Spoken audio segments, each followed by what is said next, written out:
இந்த பட்ஜெட்டில் பார்த்தீங்கன்னா 5 முறை பீகார் பீகார் பீகார்னு சொன்னீங்க, அதனால் இது பேர் பீகார் பட்ஜெட். முதலமைச்சர் அவர்களே, 10 ஆண்டு காலம் நீங்கள் யூபிஏ அரசில் இருந்தீங்க.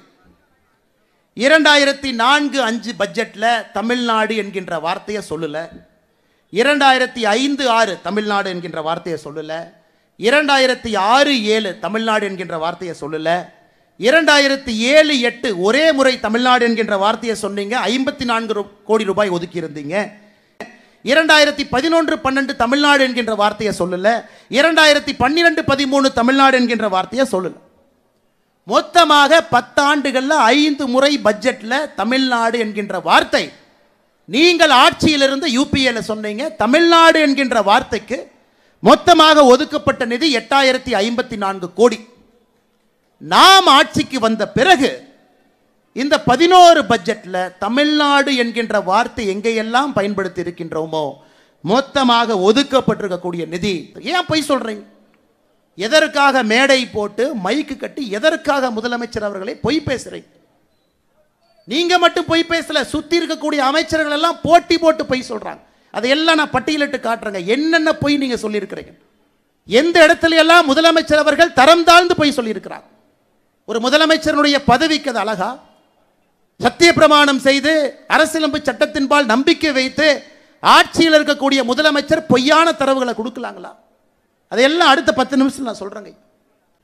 இதெல்லாம் நடந்துட்டு இருக்க இன்னொருத்தர் அறிக்கை கொடுக்கிறாரு, சில்ட்ரன்ஸ் விங் அப்படின்னு. ஆல்ரெடியே இவ்வளவு பஞ்சாயத்து போயிட்டு இருக்கு. ஒருத்தர் சில்ட்ரன்ஸ் விங்குங்கிறார். நான் கேட்டேன், எதுக்கு நான் சில்ட்ரன்ஸ் விங்குன்னு போட்டிருக்காங்க? ஆனால் கட்சியில் இருக்கிற குழந்தை பசங்க தான், அதுக்காக சில்ட்ரன்ஸ் விங்குன்னு வச்சிருக்கிறாங்க. பாரு,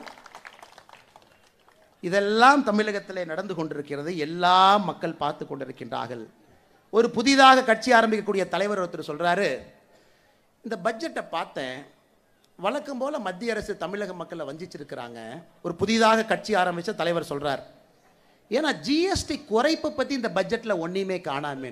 அண்ணே, அதுக்கு ஜிஎஸ்டி கவுன்சில் மீட்டிங்னே, அது பட்ஜெட்டுனே, யாராவது தயவு செஞ்சு கூட 2 பேர்த்த உட்கார வச்சு சரியாக சொல்லிக் கொடுக்க சொல்லுனே. ஜிஎஸ்டி கவுன்சில் மீட்டிங் என்ன, பட்ஜெட் என்ன, இரண்டும் வேறு. இவங்கெல்லாம் தமிழகத்தில் மாற்றத்தை கொடுக்க போகிறோன்னு கிளம்பி வந்திருக்கிறாங்க. முதலமைச்சர் சொல்கிறாரு, ஆளுநரும் இருக்கணுமா அண்ணாமலை இருக்கணுமா, 2 பேர் இருக்கணுமா? பாருங்களேன், அநியாயத்தை பாருங்க. ஒரு மனிதனுக்கு எப்போ வாய்க்கொழுப்பு அதிகமாகிறதோ அந்த மனிதனுடைய அழிவு ஆரம்பமாகிறது என்கிறது பொருள். வாய்க்கொழுப்பு அதிகமான ஏங்க, உங்கள் கட்சியில் தான் துண்டை போட்டு நீங்கள் உங்களுக்கு அப்புறம் பையன், அதுக்கப்புறம் இன்ப நிதி, அதுக்கப்புறம் என்னமோ நிதின்னு வச்சிருக்கிறீங்க.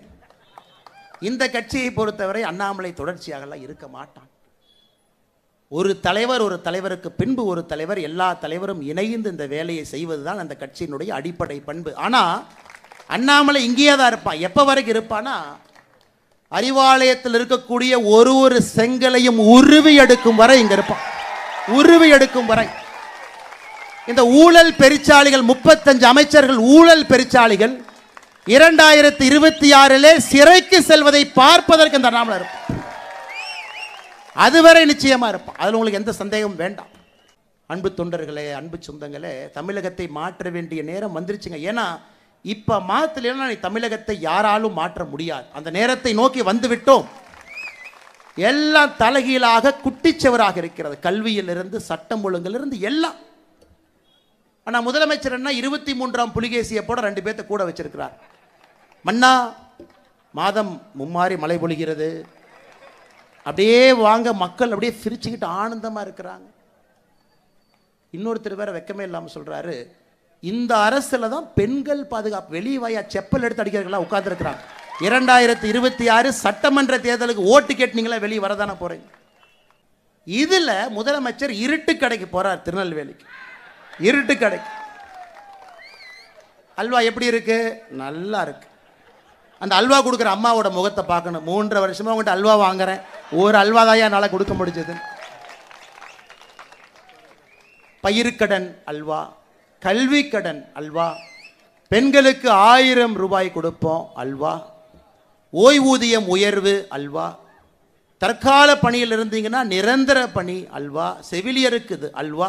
மொத்தமாக அல்வா கடை நடத்தி கொண்டிருக்கக்கூடிய முதலமைச்சர் அவர்கள், பெண்களை நல்லா கேட்டுக்குங்க தாய்மார்களே, டெல்லியில் 2500, இங்கே அதை தாண்டி செல்ல இருக்கின்றோம். அதை தாண்டி எங்களால் செய்ய முடியும். அசாமில், மத்திய பிரதேசில், மகாராஷ்டிராவில் அனைத்து இடத்திலும் ஏழை மக்களுக்கு ஆதரவாக பாரதிய ஜனதா கட்சி நிற்குது. தயவு செஞ்சு இந்த 1000 ரூபாய் தூக்கிட்டு எங்கள் பக்கத்தில் வந்துடாதீங்க.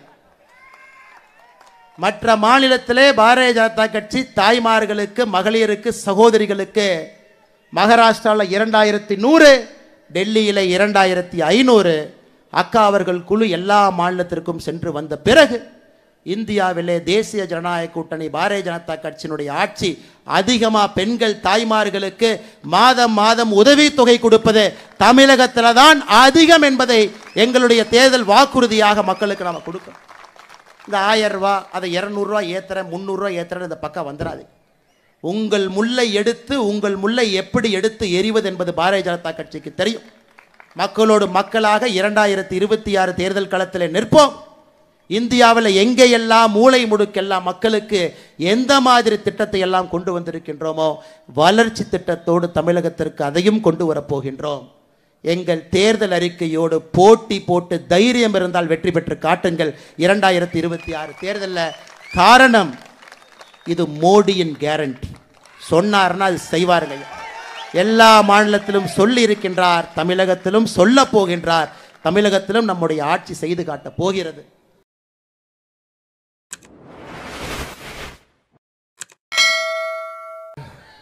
பெரியவர்களே, தாய்மார்களே, இந்த ஆண்டு நம்முடைய பாரத பிரதமர் நரேந்திர மோடி ஐயா அவர்கள் அளித்திருக்கக்கூடிய பாராளுமன்றத்தில் அற்புதமான இந்த பட்ஜெட்டை தாக்கல் செய்திருக்கக்கூடிய திருமதி நம்முடைய அம்மா நிர்மலா சீதாராமன் அவர்களை நன்றி சொல்லும் விதமாக அவர்கள் கொண்டு வந்திருக்கக்கூடிய இந்த பட்ஜெட் தமிழகத்தில் பட்டி தொட்டி எல்லாம் எடுத்து செல்வதற்காக பாரதிய ஜனதா கட்சியினுடைய மேலே என்ன எப்படியா சரி ரைட் ரைட் நன்றி அண்ணே.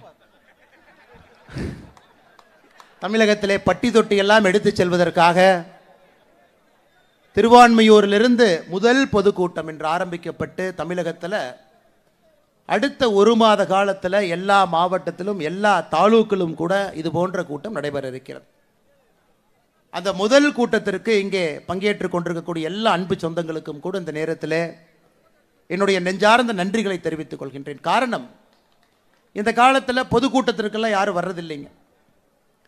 இல்லை திமுக மாதிரி பஸ் வச்சு கூட்டிகிட்டு வந்தால் வருவாங்க. முதலமைச்சர் அவர்கள் மதுரையில் அரிட்டாப்பட்டிக்கு போகிறாங்க. அது முதலமைச்சருக்கு பாராட்டு விழா. ஏன்னா அவருக்கும் அந்த டங்ஸ்டன் திட்டத்துக்கும் எந்த சம்பந்தம் இல்லை. அவரே அவருக்கு ஒரு பாராட்டு விழா நடத்தி அரிட்டாப்பட்டிக்கு போகிறாங்க. 92 அரசு பேருந்தில் ஒருத்தருக்கு 300 ரூபா கொடுத்து வந்து உட்கார வச்சிருக்கிறாங்க. தமிழகத்தில் இதையெல்லாம் பார்க்கும் பொழுது பாரதிய ஜனதா கட்சியினுடைய கூட்டம் மட்டும் வித்தியாசமாக இருக்கும். நம்முடைய தொண்டர்கள் அவர்களாக ஒரு ஈடுபாட்டோடு இந்த நாட்டின் மீது, நம்முடைய மாநிலத்தின் மீது இருக்கக்கூடிய பற்றோடு பங்கேற்கக்கூடிய ஒரு பொதுக்கூட்டம் பாரதிய ஜனதா கட்சியினுடைய கூட்டம் மட்டும்தான். அதற்காக உங்களுக்கு நன்றி சொல்ற காரணம், ஜனநாயகத்தின் மீது மக்கள் நம்பிக்கை வைக்க வேண்டும் என்றால் இது போன்ற பொதுக்கூட்டம் தன்னெழுச்சியாக நடைபெற வேண்டும். அதுபோன்ற ஒரு பொதுக்கூட்டம் இன்று திருவான்மையூரில் நடந்து கொண்டிருக்கிறது. அது வருகின்ற அடுத்த 1 மாத காலத்தில் தமிழகம் முழுவதும் அது செல்ல இருக்குதுங்க ஐயா. அருமை சொந்தங்களே, இன்னைக்கு பட்ஜெட் விளக்க பொதுக்கூட்டம் தமிழகத்தில் போட வேண்டிய கட்டாயமும் நிர்பந்தமும் நமக்கு இருக்குங்க ஐயா. ஒரு பட்ஜெட்டும் தொலைக்காட்சியில் வருது, அடுத்த நாள் செய்தித்தாளில் வருது, நம்ம எல்லோருக்கும் தெரியும். ஆனால் நம்முடைய முதலமைச்சர் ஐயா மு.க. ஸ்டாலின் அவர்கள் அவர் போடுற பட்ஜெட்டு விளக்கு உரை பொதுக்கூட்டத்துக்கு எங்கேயும் போனது கிடையாது. ஆனால் மத்திய அரசு போடுற பட்ஜெட்டுக்கு கிளம்பி போவார் பேசுறதுக்கு. இந்த அநியாயத்தை பார்த்துருக்கிறீங்களா? அவர் ஆட்சிக்கு வந்து 4 ஆண்டுகளாக பட்ஜெட் போட்டிருக்காரு. எங்கேயாவது போய் இதுதான் திமுகவினுடைய பட்ஜெட்டுன்னு எங்கேயும் பேச. திருவள்ளூரில் சில நாட்களுக்கு முன்பு சென்று மத்திய அரசு போட்டிருக்கக்கூடிய பட்ஜெட் சரியில்லை, தமிழகத்திற்கு எதிரான பட்ஜெட் இது பீகார் பட்ஜெட்டு, இது ஏழை எளிய மக்களுக்கு எதிரான பட்ஜெட் அப்படின்னு பேசிட்டு வந்து அமர்ந்திருக்கின்றார். அதிலேயே நமக்கு தெரிகிறது, எப்போ ஒரு முதலமைச்சர் அவர் போடுற பட்ஜெட்டை போய் பேசாம மத்திய அரசு போடக்கூடிய பட்ஜெட்டை குறை சொல்லுகின்றாரோ அது ஒரு சிறப்பான பட்ஜெட் என்பது அவர் எப்போ திருவள்ளூருக்கு போனாரோ அப்பவே நமக்கு தெரியுது. அதுவும் இன்னைக்கு நடந்து கொண்டிருப்பது சாதாரண ஒரு ஆட்சி இல்லைங்க. உலக நாடுகள் எல்லாம் திரும்பி பார்க்கக்கூடிய அற்புதமான ஆட்சி. எங்கே சென்றாலும் கூட மிகப்பெரிய மரியாதையோடு வலம் வந்து கொண்டிருக்கக்கூடிய பாரத பிரதமர் நரேந்திர மோடி அவருடைய ஆட்சி. அது பிரான்ஸாக இருக்கட்டும், அமெரிக்காவுக்கு போகிறாங்க நாளைக்கு, அமெரிக்காவாக இருக்கட்டும், எங்கே சென்றாலும் கூட இன்னைக்கு உலகத்தில் ஒரு தலைவனுக்கு எல்லா இடத்திலும் மிகப்பெரிய மரியாதை இருக்கக்கூடிய மனிதர் நரேந்திர மோடி அவர்கள். சாதாரணமாக கிடைக்கலைங்க. உழைப்பில், அவர் மீது நீங்கள் வைத்திருக்கக்கூடிய நம்பிக்கையில். ஒரு பட்ஜெட்டும் அளித்த பிறகு பட்ஜெட்டை போட்டுட்டோம் போயிட்டோங்கிறது கிடையாதுங்க. ஒரு ஆண்டு காலத்தில் போட்டிருக்கக்கூடிய பட்ஜெட்டை முழுமையாக அமல்படுத்தி மக்களுடைய நம்பிக்கையை பெற்று ஒரு பட்ஜெட் அல்ல, 2 பட்ஜெட் அல்ல, 10 பட்ஜெட்டுகளை தாண்டி தொடர்ச்சியாக 11வது பட்ஜெட்டையும் அளித்து இன்னும் பல நூறு பட்ஜெட்டுகளை அளிக்க இருக்கக்கூடிய பாரதிய ஜனதா கட்சியினுடைய ஒப்பற்ற தலைவனாக இருக்கக்கூடிய நரேந்திர மோடி அவர்களுடைய 11வது பட்ஜெட்டுங்க ஐயா. நிர்மலா சீதாராமன் அம்மா அவர்களுடைய 8வது பட்ஜெட். இங்கே நாம் இருக்கக்கூடிய எல்லோருமே நடுத்தரத்திற்கு கீழே இருக்கக்கூடிய மக்கள் தான் அந்த கூட்டத்தில் இருக்கிறோங்க ஐயா. 2014 நாம் ஆட்சிக்கு வந்த பொழுது இந்தியாவில் மொத்தமாக வரி செலுத்தியவர்கள் 3,45,00,000 பேர். 3,45,00,000 பேர் வரி செலுத்தினாங்க. 10 ஆண்டுகள் கழித்து 2024 மொத்தமாக நம்முடைய நாட்டில் வரி செலுத்தக்கூடியவர்கள் 7,90,00,000 பேர். 10 ஆண்டுகள்ல இந்த நாட்டினுடைய வளர்ச்சியின் காரணமாக 4,45,00,000 பேர் புதியதாக வரி செலுத்தக்கூடியவர்களாக மாறி இருக்கின்றார்கள். இன்னைக்கு 12 லட்சம் ரூபாய் வரை யாருக்கு சம்பாத்தியம் இருக்கிறதோ நீங்கள் வரி செலுத்த வேண்டாம் என்று சொல்லி இருப்பது சாதாரணமான விஷயம் இல்லைங்க. சரித்திரம், அது சரித்திரம். காரணம், இந்த 7,90,00,000 பேர்த்துல 6,80,00,000 பேர் 12 லட்சம் ரூபாய்க்கு கீழே வருமானம் வைத்திருக்கக்கூடிய நபர்கள். மறுபடியும் சொல்றேன், 7,90,00,000 பேர் மொத்தமாக வரி செலுத்துறவங்கல்ல 6,80,00,000 பேர் இந்த ஆண்டு வரி செலுத்த மாட்டார்கள். காரணம், அவர்களுக்கு வரி விலக்கு நரேந்திர மோடி அவர்கள் அளித்திருக்கின்றார். இதை இப்படி சொல்லலாம், நாட்டில் மொத்தமா எத்தனை பேர் வரி செலுத்துறாங்களோ அதிலே 87% மக்களுக்கு வரி செலுத்த வேண்டாம் என்று நரேந்திர மோடி அவர்கள் சொல்லி இருக்கின்றார். இதன் மூலமாக மத்திய அரசுக்கு ஏற்படக்கூடிய வரி மூலமாக வேண்டாம் என்று சொல்லதன் காரணமாக எத்தனை வரி வராமல் இருக்கு. போன ஆண்டு கணக்கு பார்த்தீங்கன்னா இந்த ஆண்டுக்கு 1,10,000 கோடி ரூபாய் வரி வேண்டாம் என்று சொல்லி இருக்கின்றார் நரேந்திர மோடி அவர்கள். காரணம் என்னங்க? நடுத்தர மக்களுக்கு அன்பு பரிசு கொடுக்க வேண்டும், கடுமையாக உழைக்கக்கூடியவர்களுக்கு நன்றி சொல்ல வேண்டும். நடுத்தர குடும்பமாக இருந்து குழந்தை குட்டி எல்லாம் வச்சு மாசம் பட்ஜெட் போட்டு பால் கணக்கு, பேப்பர் கணக்கு, டிவி கணக்கு, ஸ்கூல் கணக்கு, பெட்ரோல் கணக்கு, அதில் எல்லாம் சம்பாதிச்சு சிறுக சேர்த்த ஒரு காசை அந்த ஆண்டு முடியும் பொழுது அரசுக்கு வரியாக கட்டிதான் இந்த நாடு முன்னேறி கொண்டிருக்கிறது. அப்படிப்பட்ட மனிதர்களுக்கு நன்றி சொல்ல வேண்டும். காரணம், உண்மையானவர்களாக இருக்கின்றார்கள் என்பதற்காக 87% மக்கள் 6,80,00,000 பேருக்கு இந்த ஆண்டு 12 லட்சம் ரூபாய்க்கு கீழே வரி வேண்டான்ட்டான். இதை நம்முடைய முதலமைச்சர் மு க ஸ்டாலின் அவர்கள் எப்படி சொல்றாங்கன்னா, என்ன பெருசா பண்ணிட்டாரு? 144 கோடி பேர் இந்த ஊரில் இருக்கிறாங்க.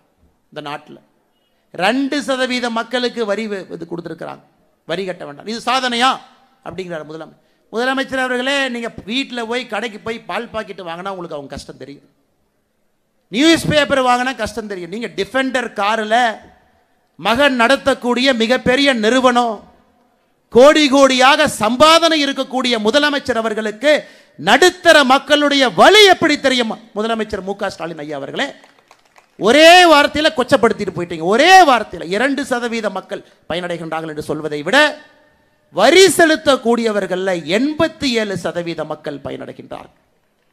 இது நடுத்தர மக்களுக்கு கிடைத்திருக்கக்கூடிய மிகப்பெரிய பரிசு. இன்னைக்கு தமிழ்நாட்டில் எத்தனை பேர் பயனடைஞ்சிருக்கிறாங்க? இன்னும் முழுமையாக நம்மிடம் அந்த நம்பர் இல்லை அப்படின்னா கூடங்க, குறைந்தபட்சம் 60 லட்சம் பேர் தமிழ்நாட்டில் மட்டுமே, குறைந்தபட்சம் 60 லட்சம் பேர். 60 லட்சம் பேர்த்துக்கு மேல இந்த ஆண்டு மத்திய அரசு 12 லட்சம் ரூபாய் வரை வரி செலுத்த வேண்டாம் என்று சொன்னதன் காரணமாக குறைந்தபட்சம் 60 லட்சம் பேர் பயனடைஞ்சிருக்கிறாங்க. இன்னைக்கு முதலமைச்சர் இதோடு நிற்கலீங்க, இன்னும் முன்னாடி போறார். எங்களுக்கு நீங்கள் பட்ஜெட்டே கொடுக்கல, இந்த பட்ஜெட்டில் பார்த்தீங்கன்னா 5 முறை பீகார் பீகார் பீகார்னு சொன்னீங்க, அதனால் இது பேர் பீகார் பட்ஜெட். முதலமைச்சர் அவர்களே, 10 ஆண்டு காலம் நீங்கள் யூபிஏ அரசில் இருந்தீங்க. 2004-05 பட்ஜெட்டில் தமிழ்நாடு என்கின்ற வார்த்தையை சொல்லலை. 2005-06 தமிழ்நாடு என்கின்ற வார்த்தையை சொல்லலை. 2006-07 தமிழ்நாடு என்கின்ற வார்த்தையை சொல்லலை. 2007-08 ஒரே முறை தமிழ்நாடு என்கின்ற வார்த்தையை சொன்னீங்க, 54 கோடி ரூபாய் ஒதுக்கி இருந்தீங்க. 2008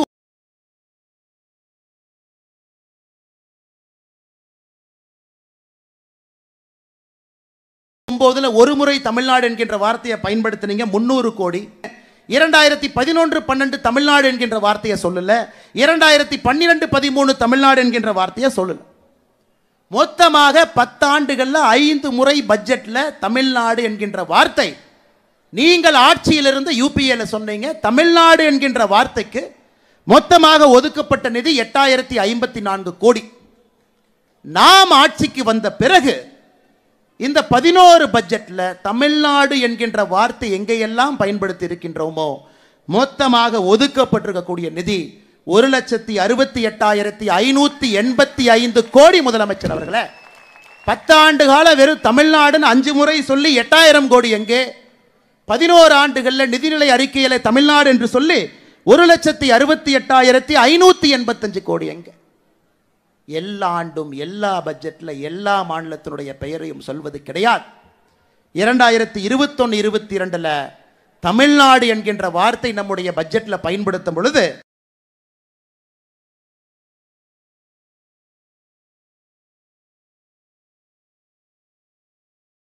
$1,66,000 கோடி தமிழகத்திற்கு மட்டும் கொடுப்பாங்க, சில இடத்துல கொடுப்பாங்க. ஒரு ஆண்டும் கூட ஒரு மாநிலத்திற்கு ரொட்டேஷன். 2021-22 தமிழ்நாட்டுக்கு கொடுத்தாங்க 1,68,000 கோடி. நம்ம ஊருக்கு கொடுத்தாங்க ஐயா. போன ஆண்டு ஆந்திரா என்கின்ற வார்த்தையை பயன்படுத்தி அவங்களுக்கு கொடுத்தாங்க. இந்த ஆண்டு பீகாருக்கு கொடுத்திருக்கிறாங்க. எல்லா ஆண்டும் ஒரு சில மாநிலத்திற்கு சிறப்பு சலுகைகளோடு கொடுக்கத்தான் போறாங்க. அது பட்ஜெட் இல்லைங்க ஐயா. பட்ஜெட் 50 லட்சம் கோடி ரூபாய் பட்ஜெட்.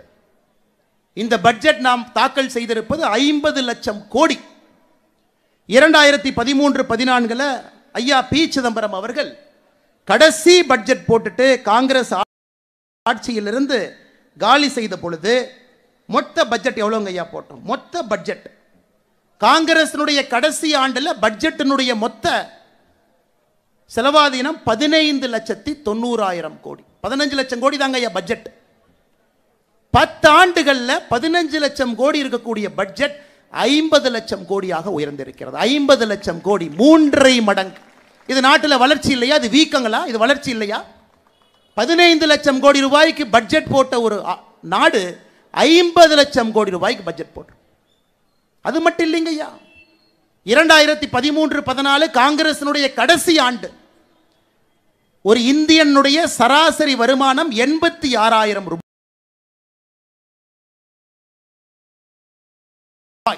இத்தனை பேர் இருக்கிறவங்க எல்லாரும் கை தூக்குறோம். சராசரி வருமானம் ஒருத்தருக்கு 86,000 ரூபாய்.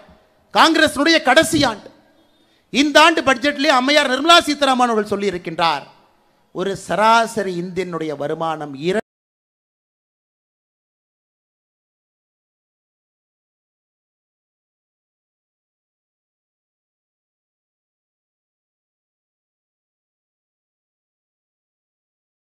2,20,000 ரூபாய் இதற்காக உயர்த்தி இருக்கின்றோம். அதுவும் 2.5 மடங்கு. வீட்டுக்கு வெளியே வாங்க, சிவப்பு கம்பளத்துக்கு வெளியே வாங்க,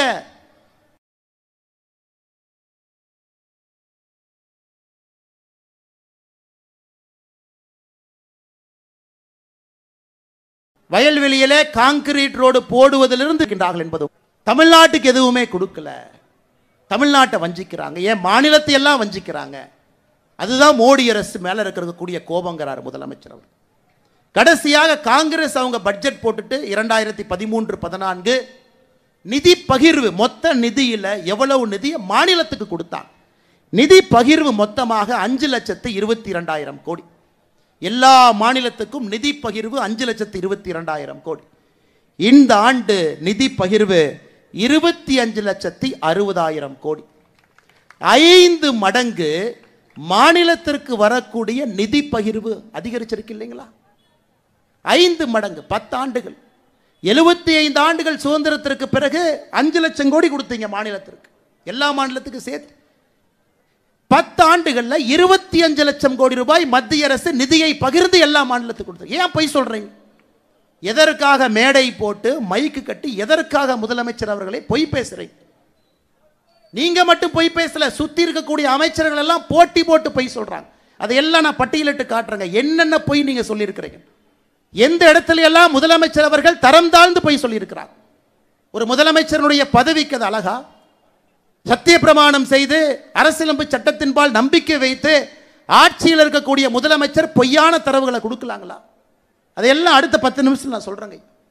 நிதி பகிர்வு உயர்ந்திருக்கிறது, பட்ஜெட் மொத்தமாக உயர்ந்திருக்கிறது, ஒரு தனி மனிதனுடைய வருமானம் உயர்ந்திருக்கிறது, நாடு உயர்ந்திருக்கிறது. இதுல மோடி அவர்கள் 87% நடுத்தர மக்களுக்கு நீங்க வரியே கட்ட வேண்டாம், நான் பார்த்துக் கொள்கின்றேன் இந்த நாட்டை. யோசிச்சு பாரு, 90 லட்சம் பேர் வரி கட்டி இந்த நாட்டை நடத்துறாங்க. யோசிச்சு பாரு. அது முதலமைச்சர் அவர்களே நன்றா புரிஞ்சுக்குங்க. 144 கோடி பேர் மக்கள் இருக்கக்கூடிய தாய் திரு இந்திய நாட்டில் 90 லட்சம் பேர் தான் இன்னைக்கு வரி கட்டுறாங்க. அது சந்தோஷம் தான், நமக்கு போதும். மிச்சவங்க வரி கட்டவில்லை என்றாலும் கூட எப்படி இந்த நாட்டை நடத்த வேண்டும், நடத்த முடியும் என்பதை மோடி அவர்கள் காட்டிக் கொண்டிருக்கின்றார். அதை நீங்க போய் பாருங்க. அதை பார்த்துட்டு பாடம் எடுத்துக்கொண்டு தமிழகத்திற்கு வாங்க. நீங்க போடுற பட்ஜெட்டையும் மக்கள்கிட்ட சொல்லுங்க. பட்ஜெட் இல்லைங்கய்யா, தமிழ்நாடு என்கின்ற வார்த்தை இல்ல. ஆனா தமிழ்நாட்டுக்கு எவ்வளவு கொடுத்திருக்கிறாங்க? இந்த ஆண்டை விட்டுருங்கய்யா, இந்த ஆண்டு நான் பேசவே விரும்புகிறேன். 2021, 22, 23, 24 4 ஆண்டுகள் எடுத்துக்கலாம். நீங்க ஆட்சிக்கு 21 வந்தீங்க. நீங்க 4 ஆண்டுகள்ல வந்த பிறகு பெருசா எதுவும் பேசலைங்க ஐயா. மத்திய அரசனுடைய டாப் 10 திட்டங்கள், முதல் 10 திட்டங்கள் 4 ஆண்டுகள்ல எவ்வளவு பணம் வந்திருக்குன்னு மட்டும் பாருங்க. 100 நாள் வேலை வாய்ப்பு திட்டம் முழுவதுமாக மத்திய அரசு கொடுக்கின்ற பணம் 4 ஆண்டுகள்ல 38,641 கோடி. விவசாய கௌரவ நிதி PM கிசான் 4 ஆண்டுகள்ல 6,209 கோடி. சமகிரக சிக்ஷா இப்ப பிரச்சனை ஆகிட்டு இருக்கு, அதை நம்ம பின்னாடி பேசுறேங்க ஐயா, 5,880 கோடி. குழந்தைகளுடைய ஊட்டச்சத்தை உறுதி செய்யக்கூடிய திட்டம் போஷன் அபியான் 2,796 கோடி. சுகாதாரத்தை மேம்படுத்த உட்கமைப்பு நிதி 5,753 கோடி. முதியோர் பென்ஷன் முழுவதும் மத்திய அரசு கொடுக்குறாங்க ஐயா, 2,480 கோடி. வீடு வீட்டு குடிநீர் ஜல்ஜீவன் திட்டம் 5,899 கோடி. கிராமப்புற மோடி வீடு 3,087 கோடி. இந்த முதல் 10 திட்டத்தை மட்டும் நீங்க கூட்டி கழிச்சு பாருங்க ஐயா. இன்னைக்கு தமிழ்நாட்டில் சாலைகள், தேசிய நெடுஞ்சாலைகள் நடந்து கொண்டிருக்கக்கூடிய திட்டங்கள் மட்டுமே, இன்னைக்கு தமிழ்நாட்டில் தேசிய நெடுஞ்சாலைகள் திட்டத்தில் மட்டும் நடந்து கொண்டிருக்கக்கூடிய பணி 46,617 கோடி. டிஃபெண்டர்ல ஜொங்கின்னு போறீங்களே, யார் ரோடு போடுறா? ஜொங்கின்னு துரைமுருகன் அண்ணன், பொன்முடி அண்ணன் போட்டி போட்டு பின்னாடி சீட்டில் உட்கார வச்சுட்டு ஜொங்கின்னு போறீங்களே, அந்த ரோடு யாரு போடுறாங்க? 46,000 கோடி ரூபாய் மத்திய அரசு இன்னைக்கு தமிழ்நாட்டில் தேசிய நெடுஞ்சாலைகளுடைய திட்டம் மட்டும் நடந்து கொண்டிருக்கிறது. கூட்டி கழிச்சு எப்படி நீங்க கணக்கு பார்த்தால் விமான நிலையம், துறைமுகம், தேசிய நெடுஞ்சாலை, கிராமப்புற ஏழை மக்களுக்கு கொடுக்கக்கூடிய வீட்டிலிருந்து 100 நாள் வேலை வாய்ப்பு திட்டத்திலிருந்து அனைத்தையும் மோடி அவர்கள் நேரடியாக கொடுக்கிறாங்க. அதுவும் நீங்க இடையில தடுத்து கொடுக்கிறாங்க. உங்களை பொறுத்தவரை என்ன, மாநில அரசுக்கு நேரடியாக வரக்கூடிய நிதி மட்டும்தான் கணக்கு. அதை நம்ம ஆங்கிலத்தில் என்ன சொல்றாங்க ஐயா, டிவல்யூஷனுங்கிறோம், கிராண்ட்டுங்கிறோம். மத்திய அரசு நேரடியாக மாநில அரசுக்கு அந்த பணத்தை அனுப்புறாங்க. இந்த பணத்தை அனுப்பிட்டு நீங்க என்ன வேணுமோ செலவு பண்ணிக்கணும். அது தமிழகத்திற்கு கடந்த 4 ஆண்டுகளில் மட்டுமே டெவல்யூஷனாக 1,73,000 கோடி, கிராண்டாக 91,000 கோடி, மொத்தமாக 2,64,000 கோடி பணமா உங்களுக்கு வந்திருக்கு. இன்னைக்கு முதலமைச்சருக்கு இதான் பிரச்சனை. அது எப்படி 100 நாள் வேலைவாய்ப்பு திட்டத்துக்கு நீங்க கொடுக்கலாம்? அது எங்ககிட்ட கொடுங்க, நாங்க கொடுப்போம். அது எப்படி மோடி வீடு கட்டுற திட்டத்துக்கு நீங்க கொடுக்கலாம்? எங்ககிட்ட கொடுங்க, நாங்க கொடுப்போம். நேரடியாக உங்களுக்கு வரக்கூடிய பணத்தை மட்டும் கணக்கு போட்டு இவ்வளவு வரி கொடுக்கிறோம், இவ்வளவு வரி திருப்பி கொடுக்குறீங்க. இத்தனை வேலைகள் மோடி செய்கிறார். ரோடு போடுறார், விமான நிலையம் கட்டுறார், துறைமுகம் கட்டுறார், வீடு கட்டி கொடுக்கிறார், வீட்டுக்கு தண்ணீர் குழாயிலே கொண்டு வந்து கொடுக்கிறார். இது எல்லாம் தமிழக மக்களுடைய வரி பணம் திரும்ப நமக்கு வருதுங்க ஐயா. கொடுப்பது எல்லாம் திரும்ப வருது. சிலது நேரடியாக மாநில அரசுக்கு வருது, சிலது மத்திய அரசு திட்டங்கள் மூலமாக வருது. ஆனா வருது. இதையெல்லாம் தாண்டி பாருங்க, மத்திய அரசு நம்ம வட்டி கடன் நடத்துறோமா? முதலமைச்சர் சொல்றார், மத்திய அரசு நீங்க வட்டி கடன் நடத்துறீங்க, இதெல்லாம் வட்டி வாங்கிட்டாங்க ஐயா, கொடுக்குறோம். நேரடியா உங்களுக்கு 2,64,000 கோடி நிதி பகிர்வு கடந்த 4 ஆண்டுகள்ல, அதுக்கு வட்டியா திரும்ப வந்திருக்கு. ஒரு ஏழை எளிய ஒரு மனிதனுக்கு வீடு கட்டி கொடுத்தா அது வட்டிங்களா? நேரடியா மோடி கட்டி கொடுக்கிறார். ஒரு விவசாயிக்கு நேரடியாக வங்கி கணக்கு பணம் அனுப்பிச்சா வட்டியா? மோடி அவர்கள் இதையும் தாண்டி சொல்றாரு, மாநில அரசுக்கு வட்டி இல்லா கடனா இவ்வளவு கொடுக்கிறோம், 50 ஆண்டுகள் வச்சுக்கங்க, வட்டி கொடுக்காதீங்க. இந்த ஆண்டு 1,50,000 கோடி ஒதுக்கி இருக்கிறாங்க மாநிலத்திற்கு. இதையும் தாண்டி உங்களுடைய உள்கட்டமைப்பு வசதிக்கு இந்த பணத்தை எடுத்துக்கங்க, இது மத்திய அரசுடைய பணம், நாங்க உங்களுக்கு கொடுக்கிறோம், வட்டியே கொடுக்காதீங்க, 50 வருஷம் கழிச்சு அசலை திருப்பி கொடுங்க, உட்கட்டமைப்பை மேம்படுத்துங்க என்பதற்காக கொடுக்கக்கூடிய பணத்தை என்ன சொல்றாருன்னா, மத்திய அரசு வட்டி கடை நடத்துறாங்க. அதனால தான் நான் சொன்னேன், முதலமைச்சர் அவர்களே ஒரு மாநிலத்தை பொய் பிரச்சாரம் மேடையிலே பொய் பேச ஆரம்பித்தால் எப்படிங்க ஐயா நாம உண்மை பேசி மக்கள்கிட்ட அதை எடுத்துட்டு போறது? முதலமைச்சரே பேசுறார், வேற யார் பேசினா கூட பரவாயில்ல. அதனால தான் முதலமைச்சர் சொல்வதையே திரும்ப அவருக்கு சொல்றேன், ஐயா பொய் சொன்னாலும் பொருந்து சொல்லுங்க போக்கித்த பசங்களே. அவருக்கு மரியாதை கொடுத்து அன்போடு சொல்லுகின்றேன், பொய் சொன்னாலும் கொஞ்சம் பொருந்து சொல்லுங்க ஐயா. மைக் இருக்கு, வாய் இருக்கு என்பதற்காக எது உங்களுக்கு வந்தாலும் தயவு செஞ்சு சொல்லாது. இன்னைக்கு நான் ஏற்கனவே சொன்ன போலங்க ஐயா, பாராளுமன்றத்தில் மக்களுடைய பிரச்சனையை பேச வேண்டிய இடத்துல நம்முடைய அக்கா, இந்த தொகுதி தென் சென்னை தொகுதியில் நின்று கொண்டிருக்கின்றோம், அக்கா தமிழிசை அக்கா அவர்கள் அங்கே பேசியிருக்கணும். இன்னைக்கு நம்ம எம்பிக்கெல்லாம் அந்த பாராளுமன்றத்தில் என்ன பேசுறாங்கன்னு பார்க்கலாம், எம்பிகள் என்ன கேள்வியெல்லாம் கேட்டாங்கன்னு பார்க்கலாங்க ஐயா. ஒரு எம்பி கேள்வி கேட்கிறாரு, அஸ்ஸாமில் கொலங்கன்பார் கிப்பன் வைல்ட் லைஃப் சாங்சுரியில் ஆயில் ட்ரில்லிங் பண்றீங்களா இல்லையா? விளங்குச்சு. தமிழச்சி அக்கா இந்த தொகுதி எம்பி அவங்க கேட்குறாங்க, மினிஸ்ட்ரி ஆஃப் கார்ப்பரேட் அஃபேர்ஸ் வெப்சைட்டில் ஒரு குளறுபடி இருக்கு, எப்போ சரி செய்வீங்க? ஏங்க உங்களுக்கு ஏதாச்சும் பிரச்சனையாக இருந்தால் போஸ்ட் கார்டில் எழுதி போடுங்க, இமெயில் அனுப்புங்க, கார்ப்பரேட் அஃபேர்ஸ் உங்களுக்கு பதில் போடும். இது பாராளுமன்றத்தில் தொகுதி மக்கள் சார்பாக கேட்கக்கூடிய பிரச்சனையா? இன்னொருத்தர் இருக்கார், பயங்கரமான ஆள், மத்திய சென்னை எம்பி. அவர் கேள்வி பாருங்க, இந்த பட்ஜெட்டில் யூரோப்பியன் யூனியன் கொண்டு வந்த கார்பன் பார்டர் அட்ஜஸ்ட்மெண்ட் மெக்கானிசத்தை இந்தியா எதிர்ப்பதன் எதிரொலி என்ன? Cosmic energy coupled with atomic energy in the evolution of mankind with the program of Java. இது அண்ணா விவேக் அவர்கள் ஒரு கடைக்கு போறார், புக் வாங்க போறார். அங்க ஒரு சகோதரி இருக்கிறாங்க. இந்த சகோதரி எப்படியாச்சும் இம்ப்ரெஸ் பண்ணணும் அப்படின்னு கடைக்காரன்ட்ட போய் கேட்கிறார், cosmic energy coupled with atomic energy in the evolution of mankind by the program of Java அப்படின்னு சொல்லுங்க. தயாநிதி மாறன் அவருடைய பாராளுமன்ற கேள்வி இதை விட மோசமா இருக்கு. தொகுதி பிரச்சனையை கேளுங்கன்னா ஒரு எம்பியும் போட்டி போட்டு பாராளுமன்றத்தில் கேள்வி கேட்டு, இதை தாண்டி இன்னொன்று கேட்டிருக்காரு தயாநிதி மாறன், எப்படியா நீ நான் வந்திருக்கிறேன், எப்படி நீ சமஸ்கிருதத்தில் மொழிபெயர்ப்பு செய்யலாம் பாராளுமன்றத்தில்? நான் விடவே மாட்டேன், நீ எப்படி சமஸ்கிருதத்தில் மொழிபெயர்ப்பு பண்ணலாம்? அதற்கு பாராளுமன்றத்தினுடைய ஸ்பீக்கர் ஐயா சொல்றாங்க, ஐயா இங்க பாருங்க, 10 மொழியில் மொழிபெயர்ப்பு இருக்கு, நம்முடைய தாய்மொழி தமிழ் உட்பட. இன்னைக்கு புதுசா 5 மொழியை அறிமுகப்படுத்துறோம், அதிலும் மொழிபெயர்ப்பு வரப்போகுது. பாராளுமன்றத்தில் நேற்றிலிருந்து 15 மொழியில மொழிபெயர்ப்பு.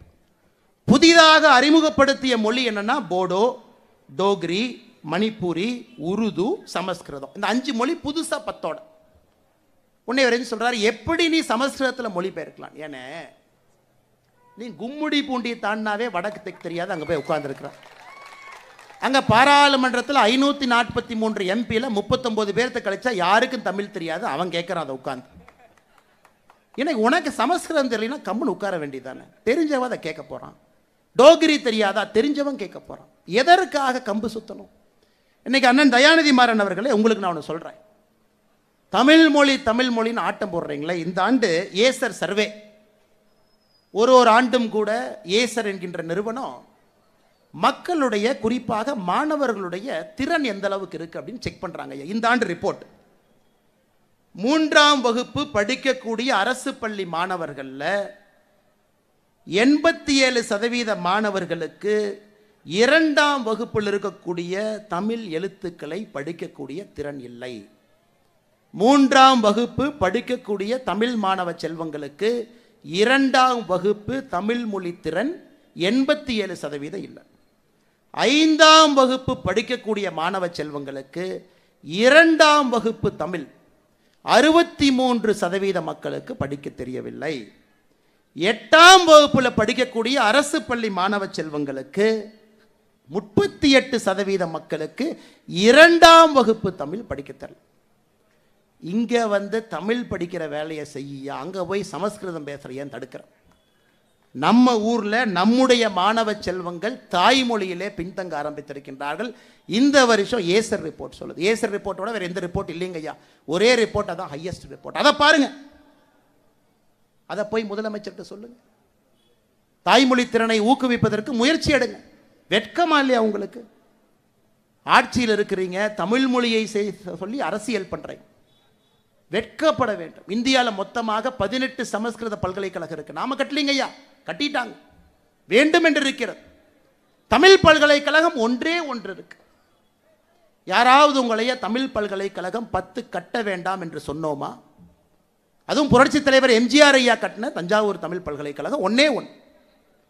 கர்நாடகாவில் போய் தமிழ் பல்கலைக்கழகம் கட்ட வேண்டாம் என்று யாராச்சும் சொன்னாங்களா? அல்லது பீகார் ஒரிசால போய் ஒரு தமிழ் பல்கலைக்கழகத்தை ஆரம்பிப்போம், அங்க தமிழ் சொல்லிக் கொடுப்போம், நிதி கொடுங்க.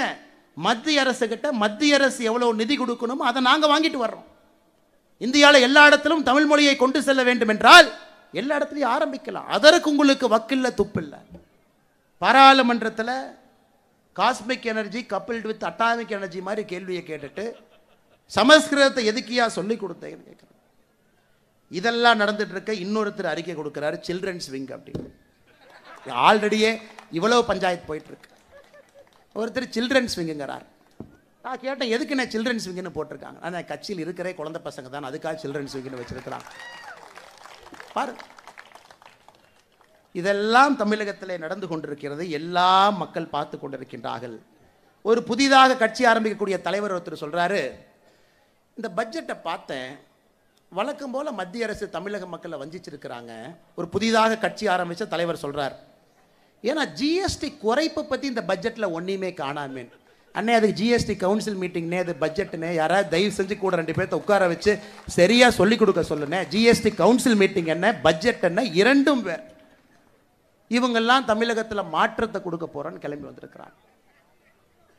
மாற்றத்தை கொடுக்க போறேன், சில்ட்ரன்ஸ் விங்கு, ஜிஎஸ்டி ஏயா பட்ஜெட்ல குறைக்கல, இவங்க ஒரு பக்கம். இன்னொரு பக்கம் நம்முடைய முதலமைச்சரை போன்றவர்கள் பச்சை பொய்ய பேசுறாங்க. பச்சை பொய். சமகிரக சிக்ஷா நிதிங்க ஐயா, எல்லா இடத்திலும் குறிப்பாக எண்ணையும் எழுத்தையும் ஊக்குவிக்க மத்திய அரசு கொடுக்கக்கூடிய பணம். இவங்க தான் லெட்டர் எழுதினாங்க மார்ச் 15ஆம் தேதி போன ஆண்டு மத்திய அரசுக்கு, தமிழகத்தில் பிஎம் ஸ்ரீ பள்ளி எங்களுக்கு வேண்டும், எங்களுக்கு தயவு செஞ்சு கொடுங்க அப்படின்னு தமிழ்நாட்டினுடைய தலைமைச் செயலாளர் கடிதம் எழுதுறார். மாநில அரசு ஒப்புதல் கொடுத்துட்டாங்க. பிஎம் ஸ்ரீ பள்ளி 14,000 பள்ளிகள் நம்முடைய பிரதமர் அவர்கள் கொண்டு வர்றாங்க, தமிழ்நாட்டுக்கு கொஞ்சம் கொடுங்க. இன்னைக்கு சொல்றாங்க எங்களுக்கு பிஎம் ஸ்ரீ வேண்டாம்.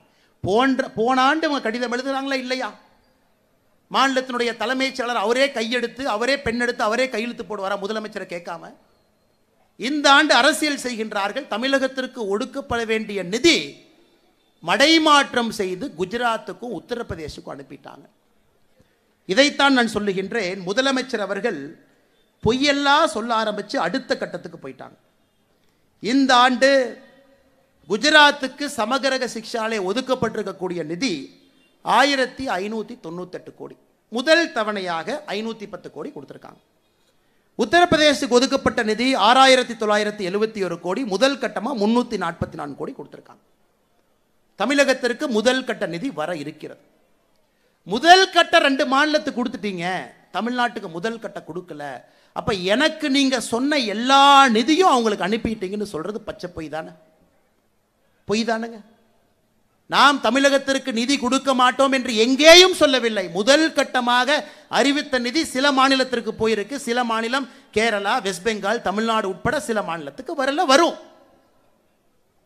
முதலமைச்சர் இங்கோடு நிக்கல, பாசிச பாஜக அரசு. அதற்கு நாம பதில் சொன்னா முதலமைச்சர் சொல்றாரு, ஆளுநரும் இருக்கணுமா அண்ணாமலை இருக்கணுமா, 2 பேர் இருக்கணுமா? பாருங்களேன், அநியாயத்தை பாருங்க. ஒரு மனிதனுக்கு எப்போ வாய்க்கொழுப்பு அதிகமாகிறதோ அந்த மனிதனுடைய அழிவு ஆரம்பமாகிறது என்கிறது பொருள். வாய்க்கொழுப்பு அதிகமான இதெல்லாம் ஆணவத்தினுடைய உச்சம், ஆணவத்தினுடைய உச்சம். இன்னொரு கட்சியில் யார் தலைவராக இருக்க வேண்டும் என்பதை இன்னொரு கட்சியில் இருக்கக்கூடிய ஒரு நபர் முடிவு பண்ணுவாங்க. ஏங்க உங்கள் கட்சியில் தான் துண்டை போட்டு நீங்கள் உங்களுக்கு அப்புறம் பையன், அதுக்கப்புறம் இன்ப நிதி, அதுக்கப்புறம் என்னமோ நிதின்னு வச்சிருக்கிறீங்க. இந்த கட்சியை பொறுத்தவரை அண்ணாமலை தொடர்ச்சியாகலாம் இருக்க மாட்டான். ஒரு தலைவர், ஒரு தலைவருக்கு பின்பு ஒரு தலைவர், எல்லா தலைவரும் இணைந்து இந்த வேலையை செய்வது தான் அந்த கட்சியினுடைய அடிப்படை பண்பு. ஆனால் அண்ணாமலை இங்கேயே தான் இருப்பான். எப்போ வரைக்கும் இருப்பானா, அறிவாலயத்தில் இருக்கக்கூடிய ஒரு செங்கலையும் உருவி எடுக்கும் வரை இங்கே இருப்பான். உருவி எடுக்கும் வரை. இந்த ஊழல் பெருச்சாளிகள் 35 அமைச்சர்கள் ஊழல் பெருச்சாளிகள் 2026 சிறைக்கு செல்வதை பார்ப்பதற்கு இந்த அண்ணாமலை இருப்பான். அதுவரை நிச்சயமா இருப்பான். அதில் உங்களுக்கு எந்த சந்தேகமும் வேண்டாம். இதையெல்லாம் கேட்டால் கோபம் வருது. அன்பில் மகேஷ் பொய்யாமல் இன்னைக்கு காலைல சொல்றாரு, என்னங்க ஒரு கட்சியினுடைய மாநில தலைவர் என்னை பார்த்து பொய் சொல்றீங்கன்னு சொல்றாரு. நான் எதுக்குங்க பொய் சொல்றேன்? ஏங்க திருச்சிராப்பள்ளியில் உங்கள் சொந்த ஊரில், உங்கள் சொந்த திருச்சிராப்பள்ளியில் ராமநாதபுரம் அப்படிங்கிற கிராமத்தில் 2 ஆண்டுகளுக்கு முன்பு அரசு பள்ளியை இடித்து குழந்தைகள்லாம் மரத்துக்கு கீழே உட்கார்ந்து 2 வருட காலமாக பாடம் நடந்து கொண்டிருக்கிறது. 2 வருட காலமாக பச்சைமலை பகுதியில் ராமநாதபுரம் கிராமத்தில் 2 வருஷம் ஸ்கூல் கிடையாது அவங்களுக்கு. இடிச்சாச்சுங்க, 2 வருஷம் ஆச்சு இடிச்சாச்சு.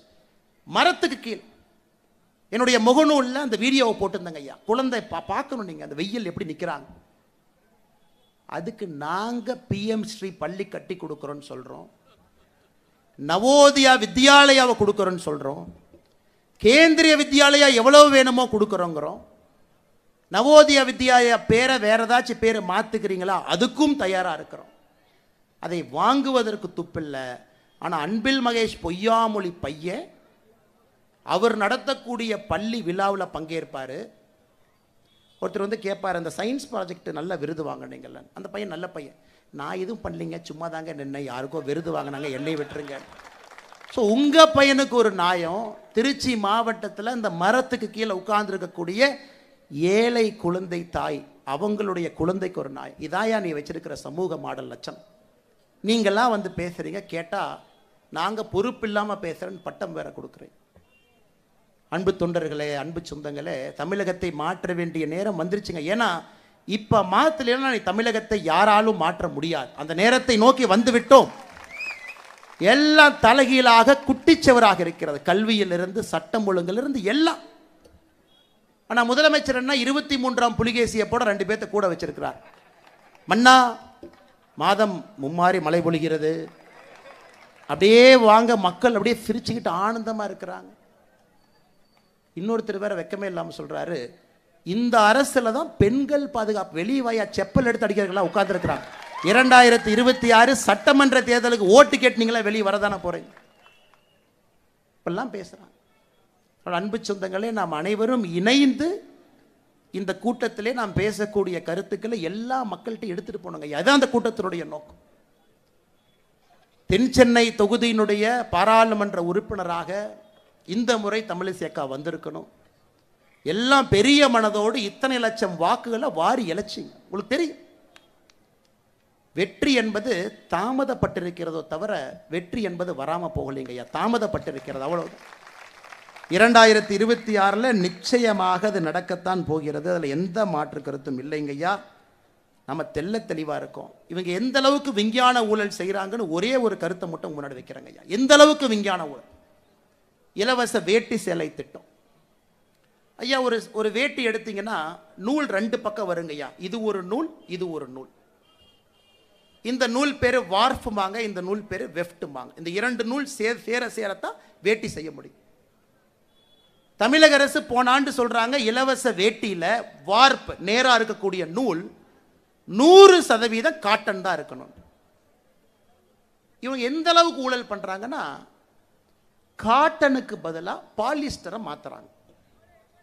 காட்டன் விலை என்ன, பாலிஸ்டர் விலை என்ன, அதுல மட்டுமே 300 கோடி ரூபாய் ஊழல். காட்டனை எடுத்துட்டு பாலிஸ்டர். அந்த வேட்டியை 5-6 வேட்டி எடுத்து நம்ம சோதனை பண்ணோம். அந்த சோதனையில் 78% பாலிஸ்டர் இருக்கு, 100% காட்டன் இருக்க வேண்டிய இடத்துல 300 கோடி ரூபாய் மொத்தமாக ஊழல். டிவிஎஸ்சிக்கு கம்ப்ளைண்ட் கொடுத்தோம். முதல் முறையாக டிவிஎஸ்சி, department of vigilance and anti corruption, லஞ்ச ஒழிப்பு அதிகாரி பாரதிய ஜனதா கட்சி அலுவலகத்துக்குள்ள வந்து என்னைய அலுவலகத்தில் கேள்வி கேட்டாங்க. எங்கே போய் வேட்டி வாங்கினீங்க, நீங்கள் வேட்டி வாங்கினீங்களா, இவர்கிட்ட வாங்கினீங்களா, அந்த வேட்டி எப்படி சோதனை பண்ணீங்க? நாங்கள் வாங்க ஏதாங்க வேட்டி இப்படி சொல்லுவீங்கன்னா 3 இடத்துல வேட்டி வாங்கி 3 சோதனை 3 லேபில் பண்ணியிருக்கிறேன், எல்லாத்தையும் வீடியோகிராஃப் எடுத்திருக்கிறேன், கம்ப்ளைண்ட்டும் கொடுத்துருக்கிறேன், ஆக்ஷன் எடுங்க ஐயான். இந்த ஆண்டு எவ்வளவு டெக்னிக்கல் ஆளுங்க பாருங்க. இந்த ஆண்டு கொள்முதல் கொள்கையே மாற்றி வார்ப்பில் 65% பாலிஸ்டர் அலோடுன்னு இவங்களே மாற்றிருக்கிறாங்க. போன ஆண்டு 100% காட்டன் இருக்க வேண்டும் என்று சொன்னவர்கள் 60. அதனால் காந்தி அவர்களே, ஈரோட்டில் உங்கள் பினாமி செஞ்ச பேரோட எனக்கு தெரியும், யார் செஞ்சாங்கிறதும் தெரியும். 91 கள்ளச்சாராயம் காட்சி குண்டாஸ் வழக்கிலே உள்ளே சென்றவர் நீங்கள். காந்தின்னு பேர் வச்சுக்கிட்டு எங்களுக்கு பாடம் எடுக்க வேண்டாம். தமிழகத்திலே நேர்மை என்ன. அண்ணன் பெரிய கருப்பன் அவர்கள் நாம் ஒரு அறிக்கை கொடுக்குறோம். அண்ணே, பயிர்க்கடன் தள்ளுபடி 12,110 கோடி ரூபாய் தள்ளுபடி பண்ணுறேன்னு சொன்னீங்களே, பண்ணலையே. நான் பெரிய கருப்பன் அவர்கள் பதில் அறிக்கை அமைச்சர் கொடுக்குறாரு, நைட்டு 11:55 கொடுக்குறாரு. அடுத்து நான் சொன்னேன், திமுக ஆட்சியில் பொழுது விடியாதுன்னு அமைச்சருக்கே தெரியமாட்டிருக்கு, அதான் நள்ளிரவில் அறிக்கை கொடுக்குறாரு. 11:55க்கு பதில் அறிக்கை. அமைச்சர் பெரிய கருப்பன் அவர்களே, நீங்கள் எவ்வளவு பெரிய ஃப்ராடு பண்ணுறீங்கன்னா, 12,110 கோடியில் இன்னும் 3,000 கோடி ரூபாய் கிட்டத்தட்ட நீங்கள் என்ன பயிர்க்கடன் தள்ளுபடியே பண்ணல. புதிதாக 16,000 கோடி வந்துருச்சு. ஒரு துறையும் தில்லுமுள்ளு செய்து செய்து செய்து மக்களை ஏமாற்றிக் கொண்டிருக்கின்றார். இதுல முதலமைச்சர் இருட்டு கடைக்கு போறார். திருநெல்வேலிக்கு இருட்டு கடைக்கு. அல்வா எப்படி இருக்கு? நல்லா இருக்கு. அந்த அல்வா கொடுக்குற அம்மாவோட முகத்தை பார்க்கணும். 3.5 வருஷமா உங்கள்கிட்ட அல்வா வாங்குறேன், ஒரு அல்வா தான் என்னால் கொடுக்க முடிஞ்சது. பயிர்க்கடன் அல்வா, கல்வி கடன் அல்வா, பெண்களுக்கு 1000 ரூபாய் கொடுப்போம் அல்வா, ஓய்வூதியம் உயர்வு அல்வா, தற்கால பணியில் இருந்தீங்கன்னா நிரந்தர பணி அல்வா, செவிலியருக்கு இது அல்வா. மொத்தமாக அல்வா கடை நடத்தி கொண்டிருக்கக்கூடிய முதலமைச்சர் அவர்கள் மத்திய அரசு நாம அல்வா கொடுக்குறோன்னு சொல்றீங்கன்னா உங்களுக்கு எவ்வளவு திராணி இருக்கும். அதனால் அன்பு முதலமைச்சர் அவர்களே, இன்னும் 1 வருஷம் உங்களுக்கு இருக்கு. 1 ஆண்டு காலம் சரியா எழுதி வச்சுக்கங்க, 365 நாள். எப்போ நீங்கள் மதுரைக்கு போய் ஜல்லிக்கட்டை பார்க்கும்போது மூர்த்தியோட பார்க்கணும். இன்பநிதி கூட 4 நண்பர்கள் வந்திருக்கிறாங்க. இன்பநிதிக்கு அந்த வியூ, அந்த மாடுக்கு அப்படியே தெரிய மாட்டேதாமா. உடனே அந்த மூர்த்தியோட ஒரு அம்மாவை பார்த்து, யாருமா இந்த அம்மா, நீ எதிரிமா அப்படி, அந்த அம்மா தான் கலெக்டருங்கிறாங்க. யாராக இருந்தால் நான் எதிரி. இன்பநிதி அவருக்கு தெரியாத ஒரு மாட்டை பார்த்து என்னையா நம்ம ஆட்சி நடத்துகிறோம். இது எல்லாம் தமிழகத்தில் மக்கள் பார்த்து கொண்டு இருக்கலாம். கலெக்டர் அம்மா அப்படியே சைலண்டாக எழுந்திரிச்சு அப்படி 2 சேர் தள்ளி உட்காடுறாங்க. மூர்த்தி சொல்கிறேன், எல்லாம் வாங்க வாங்க தம்பிகள்லாம் வாங்க, தம்பிகள்லாம் வந்து ஃபர்ஸ்ட் ரோல் உட்காந்துலாம் பாருங்கள். நீ போய் அப்படி மாட்டை பார்க்கலின்னா அந்த மாடு வெளியே வராது, அந்த மாடு ஜல்லிக்கட்டு பண்ணாது. பாருங்க, தள்ள விதி. இவர்களுடைய கொடூரத்தை தாண்டி இந்த குஞ்சு கோழின்னு சொல்லுவோம், நீ குஞ்சு கோழியினுடைய கொடூரத்தையும் பார்க்க வேண்டிய நிலைமை நமக்கு. 2ஆம் தலைமுறை 3ஆம் தலைமுறை எல்லாம் வளர்த்து விட்டு மோடிக்கு பாடம் எடுக்கின்றார் ஜனநாயகம்னா என்னன்னு. கிளை தலைவரை மேடையில் அழைத்து கௌரவம் கொடுத்து இந்த கட்சியில் அப்புறம் தாங்க கூட்டமே நடத்துவோம். அது இந்த கட்சியினுடைய ஜனநாயகம்.